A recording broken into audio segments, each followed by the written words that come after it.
بنام خداوند پروردگار رحیم و کریم و ستار و غفار۔ اللہ رب العزت کے نام سے شروع کرتا ہوں جو رحیم و کریم بھی ہے، ستار و غفار بھی ہے۔ پاک ہے اللہ رب العزت کی ذات کہ جس نے ہمیں غلامی محمد مصطفیٰ صلی اللہ علیہ وآلہ وسلم میں چن رکھا ہے۔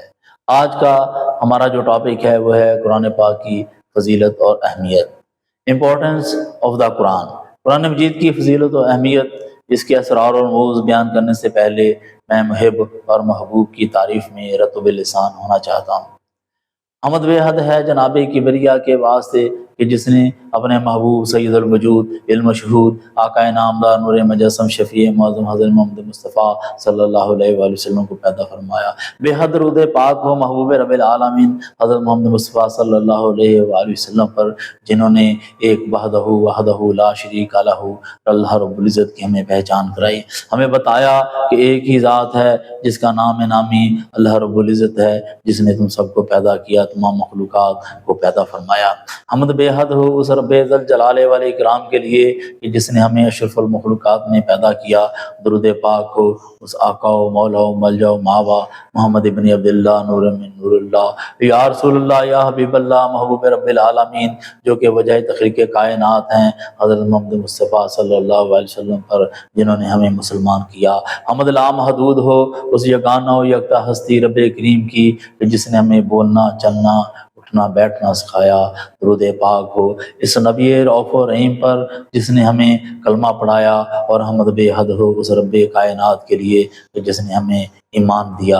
درود پاک ہو اس صاحب تخت و تاج کے لیے کہ جس نے ہمیں نسخہ کیمیا قرآن مجید کی صورت میں عطا کیا، اور درود پاک ہو اس صاحب لولاک پر جن کی وجہ سے یہ کائنات کا وجود قائم ہوا۔ فرمایا لولاک لما خلقت الافلاک، اے محبوب اگر تجھے پیدا نہ کرنا ہوتا تو میں کائنات کو تخلیق بھی نہ کرتا۔ حمد بے حد ہو اس مالک یوم الدین کے لیے کہ جس نے زمین پر انسانوں کو بکھیرا، اور درود پاک اس شاہ عرش عظیم پر کہ جس نے یہ بکھرے ہوئے انسانوں کو جمع فرمایا۔ اور حمد لا محدود ہو اس مالک لوح و قلم کو جس نے رنگ برنگے انسانوں کو بنایا، اور درود پاک ہو نبی محترم حضرت محمد صلی اللہ علیہ وسلم پر جس نے ان تمام رنگوں کو یک رنگ بنایا۔ مولا روم کیا خوب فرماتے ہیں، صبغت اللہ ہست رنگ ہمیں او ہست ہا یک رنگ گردد اندر او، اور صبغت اللہ کے لغو معنی اللہ کا رنگ ہے۔ یہ قرآن مجید کی سورہ بقرہ کی آیت نمبر 138 کی طرف اشارہ ہے۔ صبغت اللہ ومن احسن من اللہ صبغتاً، اللہ کا رنگ اختیار کرو اور اللہ سے بہتر کس کا رنگ ہوگا۔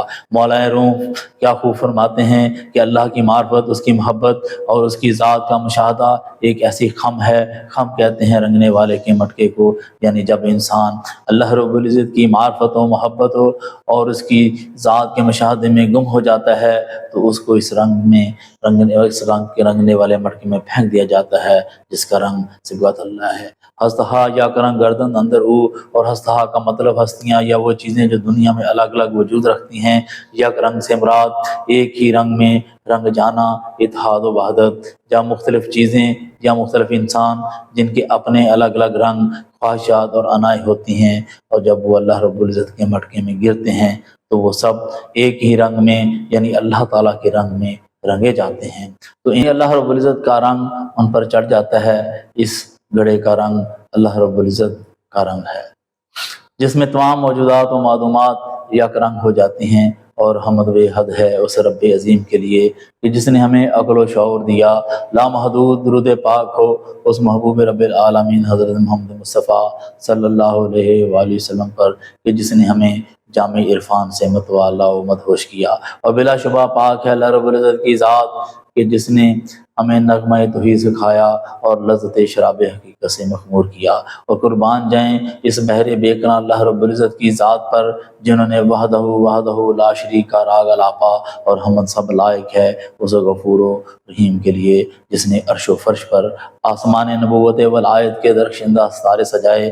درود پاک ہو اس آفتاب رسالت و مآب کے لیے جس نے اپنے دامن نور میں سارے تارے چھپائے، اور حمد ہو اس قہار و جبار کے لیے جس نے جہنم کو بھڑکایا، اور بے حد درود پاک اس شفیع روز شمار کے لیے جس نے اس بھڑکتے ہوئے کو بجھایا، اور حمد لا محدود ہو اس ستار و غفار کے لیے جس نے دارالخلود کو بنایا، اور درود پاک اس مدنی سرکار محبوب رب العالمین حضرت محمد مصطفیٰ صلی اللہ علیہ وآلہ وسلم کے لیے جس نے اس دارالخلود کو بسایا، اور حمد لا محدود ہو اس خالق کون و مکان کے لیے جو اول و آخر ظاہر و باطن میں یگانہ و یکتا ہے، اور درود پاک اس خاتم النبیین محبوب رب العالمین حضرت محمد مصطفیٰ صلی اللہ علیہ وآلہ وسلم کے لیے جس پر سب کی انتہا ہے، اور درود پاک اس نبی محترم محبوب رب العالمین حضرت محمد مصطفیٰ صلی اللہ علیہ وآلہ وسلم کے لیے جس نے فرمایا لا الہ الا اللہ، اور تمام تعریفیں ہیں اس اللہ جل شانہ کے لیے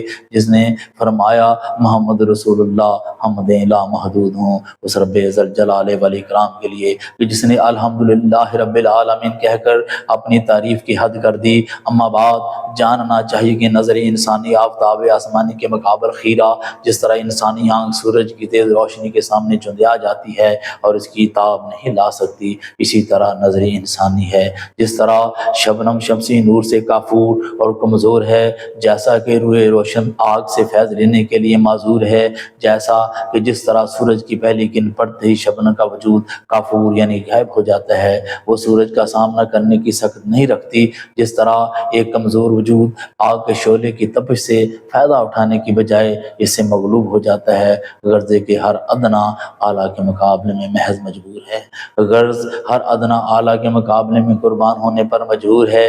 اس بے کس و بے کسی کو مٹانے کے لیے اب برزخ کبریٰ دا گریٹ انٹرمیڈیٹ کا ظہور ہوتا ہے۔ اس صورتحال کو سمجھنے کے لیے افاظہ فیض کا جاری ہونا اور استفادہ یعنی فیض کو حاصل کرنا کے درمیان ہونے والے اس عمل کو چند نکات میں دیکھا جا سکتا ہے۔ برزخ کبریٰ کیا ہے؟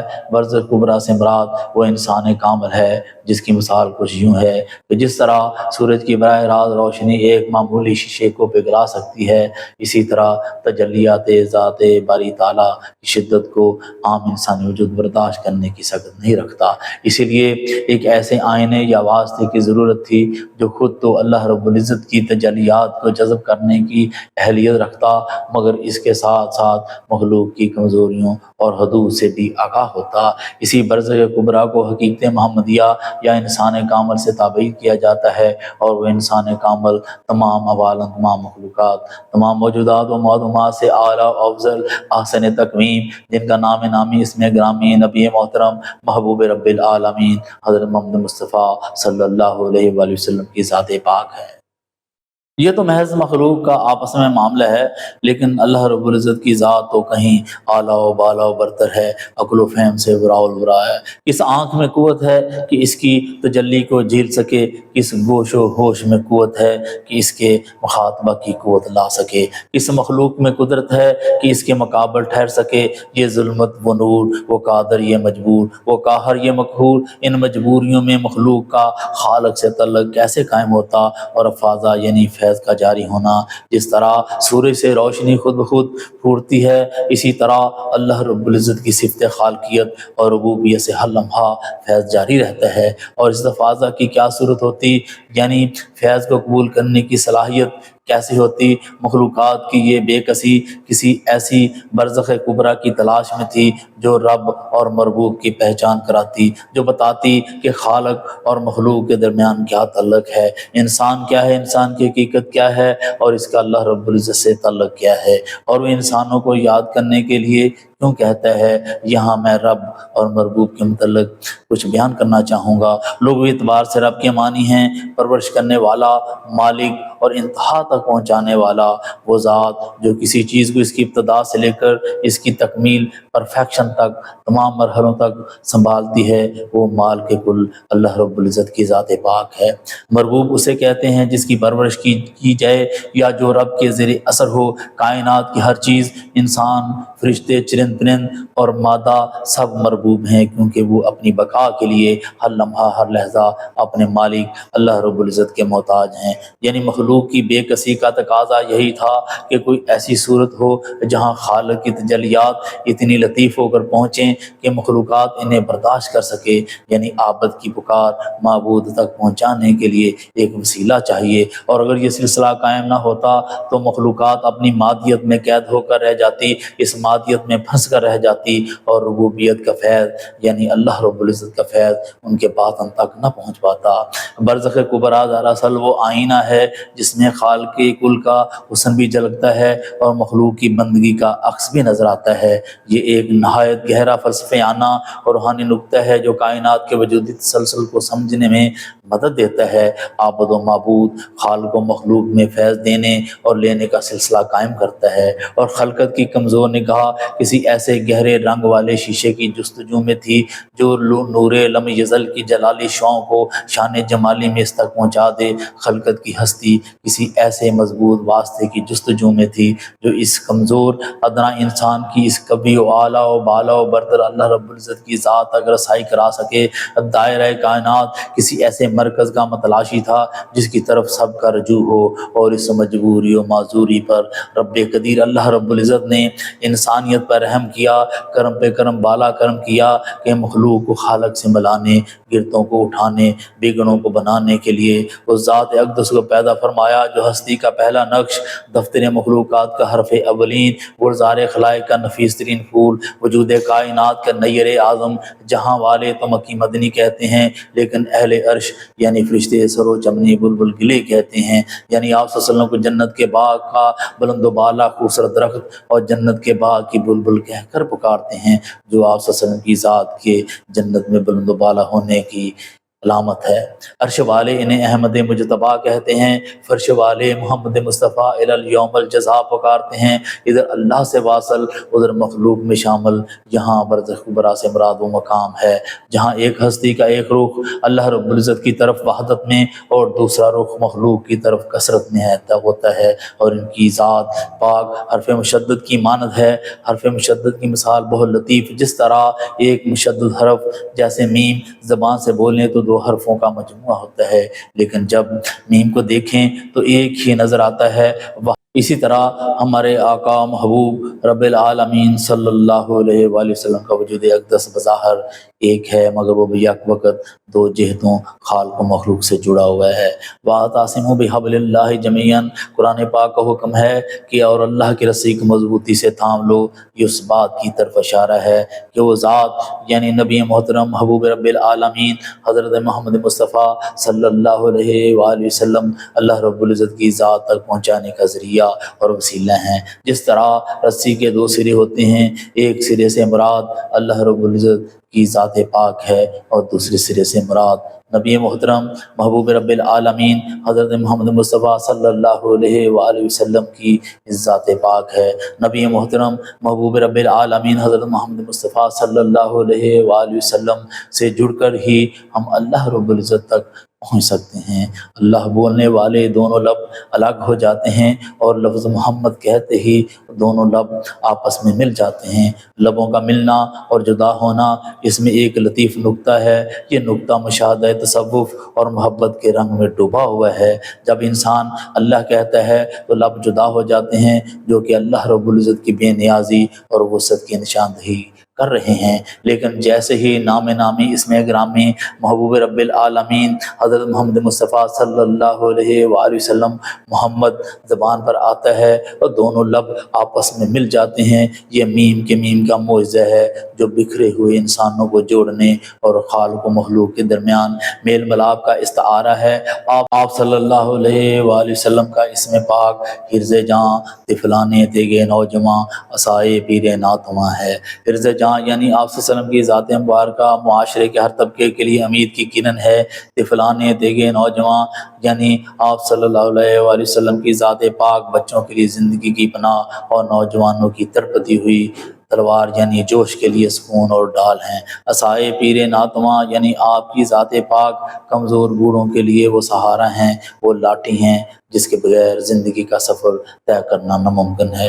پھر آپ صلی اللہ علیہ وآلہ وسلم خالی ہاتھ نہیں آئے، ایک نسخہ کیمیا ساتھ لائے۔ یہ وہ کلام قدیم ہے جس کا نام نامی اس میں گرامی قرآن کریم ہے۔ کلام قدیم ہے، خالی نہیں آئے سے مراد یہ ہے کہ آپ کی تشریف آوری صرف ذات تک محدود نہ تھی، بلکہ آپ انسانیت کی کایا پلٹنے کے لیے قرآن کریم جیسا نسخہ کیمیا ساتھ لائے۔ جس طرح کیمیا گری میں تانبے کو سونا بنا دیا جاتا ہے، اسی طرح قرآن نے انسان کے زنگ آلود دلوں کو کندن بنا دیا۔ اتر کر ہرا سے سورہ قوم آیا اور ایک نسخہ کیمیا ساتھ لایا۔ اتر کر ہرا سے سورہ قوم آیا، یہ اس لمحے کی بات ہے جب غار ہرا کی تنہائیوں میں اللہ رب العزت سے واصل ہونے کے بعد حضور نبی کریم محبوب رب العالمین حضرت محمد مصطفیٰ صلی اللہ علیہ وآلہ وسلم نے مخلوق میں شامل ہونے کا فیصلہ کیا تاکہ دنیا کو اندھیروں سے نکال سکیں۔ نسخہ کیمیا کیا ہے؟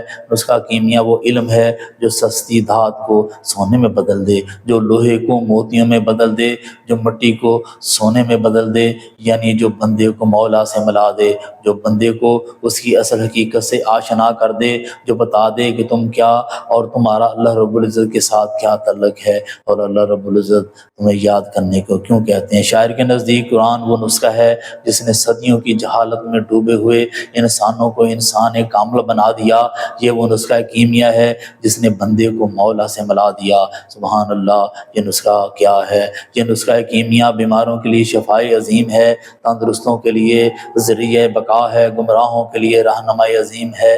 مسجدوں میں اس کی تلاوت، میدانوں میں اس سے جہاد، عدالتوں میں اس سے فیصلے، بیماروں کے گلوں میں تعویذ بن کر پڑے، جان کنی میں مشکلوں کو حل کرے۔ یہ وہ نسخہ کیمیا ہے جو بعد از وفات قبر اور حشر میں بھی کام آئے۔ یہ وہ نسخہ کیمیا ہے جس کے متعلق اللہ رب العزت ارشاد فرماتے ہیں: لو انزلنا هذا القرآن على جبل لرأيته خاشعا متصدعا من خشية الله وتلك الأمثال نضربها للناس لعلهم يتفكرون۔ اگر ہم اس کلام قدیم کو پہاڑوں پر نازل کرتے تو ضرور تم ان پہاڑوں کو جھکا ہوا اور اللہ رب العزت کے خوف سے ریزہ ریزہ دیکھتے۔ اور ہم یہ مثالیں لوگوں کے لیے بیان کرتے ہیں تاکہ وہ غور و فکر کریں اور اللہ رب العزت کی ذات کا مشاہدہ حاصل کریں۔ بلا شبہ اللہ رب العزت نے خود قرآن کریم کی فضیلت و اہمیت کو مختلف مقامات پر بہت ہی خوبصورتی کے ساتھ بیان فرمایا ہے۔ اللہ رب العزت نے اس کتاب کو انسانیت کے لیے صرف ایک کتاب ہی نہیں بلکہ ایک مکمل ضابطہ حیات اور باعث رحمت قرار دیا ہے۔ قرآن کریم کی سب سے بڑی اہمیت و فضیلت یہ ہے کہ یہ تمام انسانیت کے لیے ہدایت اور رہنمائی کا سرچشمہ عظیم ہے۔ سورہ بقرہ میں اللہ رب العزت کا فرمان عالی ذیشان ہے کہ یہ وہ کتاب ہے جس میں شک کی کوئی گنجائش نہیں ہے اور پرہیزگاروں کے لیے اس میں ہدایت و رہنمائی ہے۔ یہ کلام قدیم انسانوں کو اندھیروں سے نکال کر روشنیوں کی طرف لے کر آتا ہے، دلوں کے لیے اطمینان، شفا ہے۔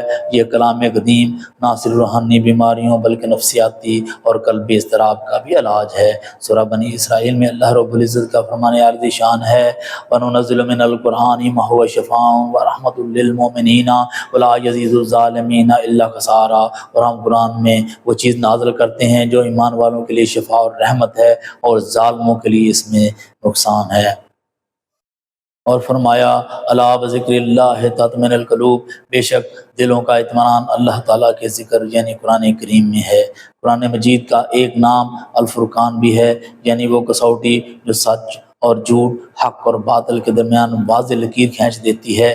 یہ وہ لکیر ہے جو حدود قائم کرتی ہے، اور بلا شبہ جو اللہ رب العزت کی حدود کو کراس کرتا ہے اس کے لیے بہت بڑا عذاب تیار ہے۔ یہ کلام قدیم انسان کو صحیح فیصلے کرنے کی بصیرت عطا کرتا ہے۔ قرآن کریم کو ذکر کہا گیا یعنی یہ انسان کو آگاہی عطا کرتا ہے کہ اس کی زندگی کا اصل مقصد کیا ہے اور اللہ تعالیٰ سے اس کا کیا تعلق ہے، اور اللہ رب العزت اس کو یاد کرنے کا فرمان کیوں جاری کرتے ہیں۔ سورۃ الحجر میں اللہ رب العزت کا فرمانے عالی ذیشان ہے کہ بے شک ہم نے ہی اس قرآن کو نازل کیا اور ہم ہی اس کی حفاظت کرنے والے ہیں۔ قرآن کریم کی ایک فضیلت یہ بھی ہے کہ یہ اللہ رب العزت کا کلام ہے اور کوئی بھی اس جیسی ایک آیت بھی بنا کر نہیں لا سکا۔ یہ تا قیامت کے لیے معجزہ ہے۔ ارشاد باری تعالیٰ ہے، فرما دیجیے اگر تمام انسان اور جنات اس بات پر جمع ہو جائیں کہ وہ اس قرآن کے مثل کوئی دوسرا کلام بنا لائیں گے تو وہ کبھی بھی اس کی مثل نہیں لا سکیں گے، اگرچہ وہ ایک دوسرے کے مددگار ہی کیوں نہ بن جائیں۔ اور فرمایا کیا یہ لوگ قرآن کریم میں غور و فکر نہیں کرتے یا ان کے دلوں پر تالے لگے ہوئے ہیں؟ قرآن کو مبارک کہا گیا، یعنی ایسی کتاب کہ جس میں خیر و برکت کی کثرت ہے۔ اس کی تلاوت، اس پر عمل اور اس کی تعلیمات کو پھیلانا ہر پہلو سے باعث برکت ہے۔ قرآن کریم کی اہمیت اس بات میں بھی ہے کہ یہ اللہ رب العزت کی طرف سے انسانیت کے لیے آخری پیغام ہے جو دنیا میں جینے کا طریقہ سکھاتا ہے، آخرت میں کامیابی کی ضمانت دیتا ہے۔ اس کی تلاوت باعث ثواب ہے اور اس کا سمجھنا باعث انقلاب ہے۔ اگر دیکھیں انسان کی دینی اور دنیاوی زندگی کا دستور العمل ہے، تمام مسلمانوں کے دلوں میں جذبہ ہے کہ اسے سمجھے، ہر مومن کے قلب میں تڑپ ہے کہ اس فرمان الہی، اس کلام قدیم تک اس کی رسائی ہو، ہر مومن کے قلب پر اس کے نقوش، ہر عاشق کے دلوں کو موہ لینے والا کلام۔ انسانوں میں کیا طاقت ہے کہ اللہ رب العزت کے کلام کے فضائل بیان کر سکیں؟ جس نے بھی بیان کیے اپنی اپنی استعداد کے مطابق بیان کیے۔ قرآن پاک وہ کلام قدیم ہے، کلام قدیم سے مراد وہ کلام جو ہمیشہ ہمیشہ سے ہے، نہ اس کی کوئی ابتدا ہے نہ انتہا، اس کے مثل کسی کا کوئی کلام نہیں ہو سکتا، کیونکہ یہ خالق کا لفظ مثل مشہور ہے۔ کلام الملیکی، ملک الکلام ہے، یہ عربی کا ایک نہایت فصیح و بلیغ مقولہ ہے جو کلام قدیم قرآن کریم کی عزت و عظمت، رحیمی کریمی، حکمت و دانائی اور جاہ و جلالیت کو بیان کرنے کے لیے استعمال کیا جاتا ہے۔ اس کے معنی ہیں بادشاہ کا کلام، کلاموں کا بادشاہ ہوتا ہے۔ کلام کی نسبت کی فضیلت، جس طرح اللہ رب العزت کی ذات تمام مخلوقات پر فوقیت رکھتی ہے، اسی طرح اس کا کلام بھی تمام کلاموں، انسانی شاعری، فلسفہ، ادب پر حکمرانی کرتا ہے۔ اگر کلام کرنے والا حقیقی بادشاہ ہے تو اس کی بات بھی تمام باتوں کی سردار ہوتی ہے۔ ملیک الکلام ہونے کا مطلب یہ ہے کہ اس کلام میں وہ طاقت، روب اور تاثیر ہے جو کسی دوسرے کلام میں ممکن نہیں۔ یہ کلام دلوں کو فتح کرتا ہے اور انسانی عقلوں کو عاجز کر دیتا ہے، جیسا کہ ہم نے پہلے ذکر کیا کہ یہ وہ نسخہ کیمیا ہے جو تانبے کو سونا بنا دیتا ہے۔ قرآن کریم صرف معلومات کا مجموعہ نہیں ہے بلکہ یہ حکم رب العالمین ہے۔ چونکہ یہ بادشاہ کا کلام ہے اس لیے یہ انسانی زندگی کی تمام شعبوں پر حاکمیت رکھتا ہے۔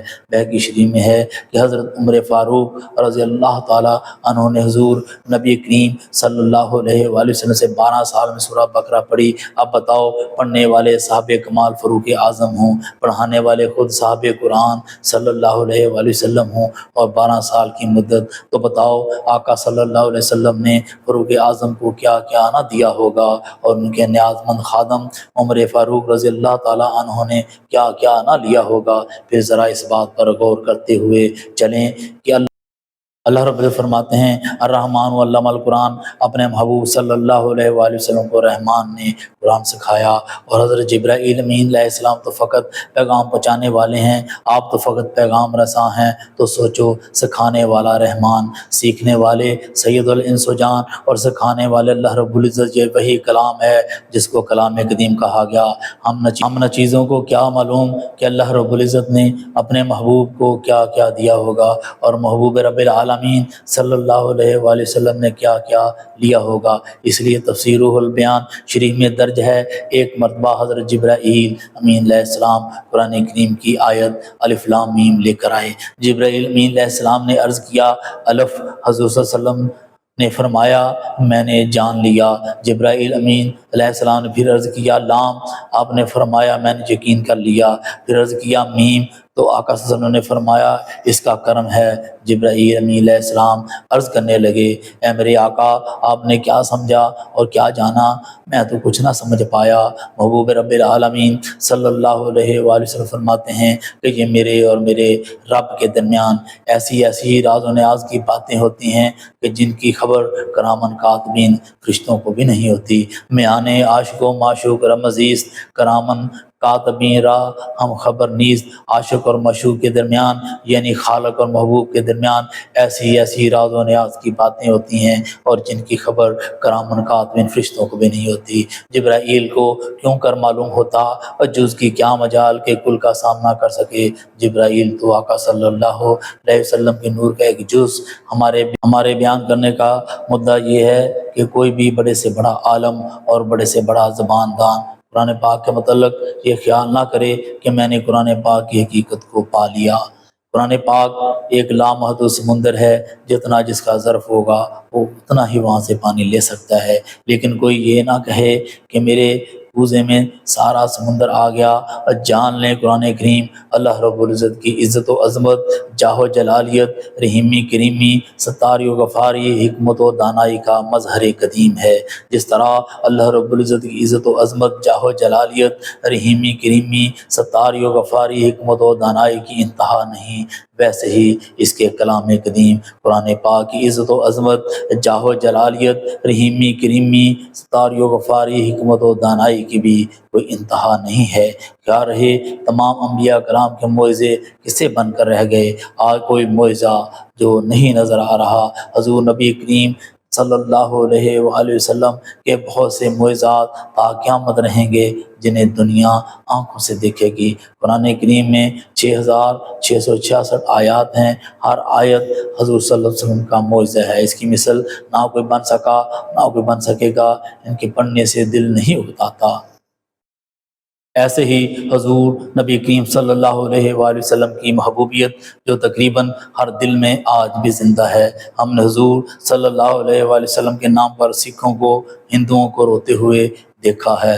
ہر مجلس، ہر زبان پر آپ صلی اللہ علیہ وآلہ وسلم کا چرچا ہے، ابھی تک زندہ ہے اور جاوید معجزات ہیں جنہیں دنیا دیکھتی رہے گی اور دیکھتی ہی آئی ہے۔ قرآن کریم کے فائد کہا تھا کسی کی زبان، کسی کا قلم، کسی کا دل نہیں کر سکتا۔ قرآن کریم وہ کلام قدیم ہے جس کے اسرار و معارف ہماری عقل و فہم سے وراء الورا ہیں۔ جس نے اس کو سمجھا اس نے اتنا ہی سمجھا کہ جتنی اس کے اندر استعداد تھی۔ بس یوں سمجھو کہ یہ تمام عوالم کی تمام ظاہری، باطنی، روحانی، جسمانی ضرورتوں کو پورا کرنے والا ہے۔ آج مادی سوچوں اور دنیاوی حرص و حوث نے لوگوں کو قرآن مجید پر غور و فکر، تدبر کی رغبت اور خیال سے محروم کر رکھا ہے۔ عمومی فکر و نظر میں اس حد تک تغیر رونما ہو چکا ہے کہ وہ صحیفہ ہدایت جو ہماری سوچ اور حوالے زندگی میں انقلاب برپا کرنے کے لیے آیا تھا، انسانیت کی حقیقت بیان کرنے کے لیے آیا تھا، یہ بتانے کے لیے آیا تھا کہ انسان کیا ہے، اس کی حقیقت کیا ہے، مالک اللہ رب العزت کے ساتھ اس کا کیا تعلق ہے اور اس نے کس مقصد کے لیے انسان کو پیدا کیا، لیکن یہ بتانے کے لیے آیا تھا کہ اللہ رب العزت کی ذات کیا ہے اور ہم نے اسے محض اجر و ثواب کی کتاب بنا کر رکھا ہوا ہے۔ نتیجتاً ہم نے خود کو کلام الہی یعنی کلام قدیم قرآن کریم کی بجائے دیگر ضوابط، مراسم، نفسانی خواہشات کے تابع کر رکھا ہے۔ ان حالات میں اس بات کی اشد ضرورت ہے کہ عوام الناس کو بالعموم، پڑھے لکھے طبقے کے لوگوں کو بالخصوص قرآن فہمی کی طرف راغب کیا جائے۔ اگرچہ قرآن مجید کے الفاظ سے برکت اور اس کی تلاوت سے باطنی حلاوت نصیب ہوتی ہے، مگر ہدایت و رہنمائی اور دنیاوی اخروی فلاح، حکمت و دانائی اس کی ایک ایک آیت، ایک ایک حرف پر غور و فکر کرنے اور اس کی تعلیمات پر عمل پیرا ہونے سے ہی میسر آتی ہے۔ اس کے ہر پارہ، صورت، آیت، لفظ، حرف، حتیٰ کہ صورتوں کے ناموں، آیات و الفاظ اور حروف کے نظم و ضبط میں بھی لاتعداد اسرار و معانی چھپے ہوئے ہیں۔ ہر زمانے کے مسائل، احوال، ظروف اور ضروریات کے مطابق اللہ رب العزت نے کسی نہ کسی کسی نہ کسی ہستی کو یہ توفیق عطا فرمائی کہ اس کلام قدیم کو جو کہ بحر بے کراں ہے، اس بحر بے کراں میں غوطہ زن ہو کر اس کی گہرائی تک پہنچے اور اس کے اسرار اور رموز، حکمت و دانائی کے موتیوں کو تلاش کرے، آخرت کی زندگیوں کو سنواریں۔ اور بلا شبہ یہ موجودہ دنیاوی زندگی آخرت کے مقابلے میں کچھ بھی نہیں ہے۔